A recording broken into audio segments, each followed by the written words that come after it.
कोपरगाव शहर पोलीस ठाणे हद्दीत दिनांक 10 एप्रिल 2026 रोजी मध्यरात्री 2 वाजेच्या सुमारास मधु वाईन शॉप व युवा एंटरप्राइजेस जिओ मार्ट्स या दोन दुकानांचे शटर उचकावून अज्ञात चोरट्याने आत प्रवेश करत 2,84,700 रुपयांचा मुद्देमाल लंपास केला होता।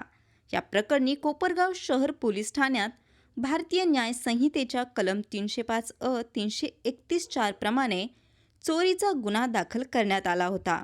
या गुन्ह्याचा तपास सुरू असताना घटनास्थळावर मिळालेल्या फिंगरप्रिंट्सच्या आधारे आरोपीची ओळख पटली असून सदर आरोपी रामनिवास मंजू गुप्ता राहणार विठ्ठलवाडी रोड, कल्याण ईस्ट, रामनगर, खाडे गोलवल्ली, मुंबई असल्याचे निष्पन्न झाले।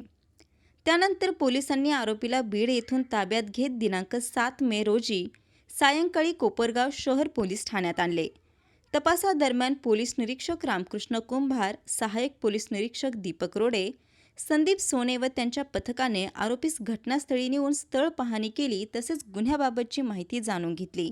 दरम्यान आरोपीस माननीय न्यायालयाने 3 दिवसांची पोलीस कोठडी सुनावली असून पुढील तपास कोपरगाव शहर पोलीस ठाण्याकडून सुरू आहे।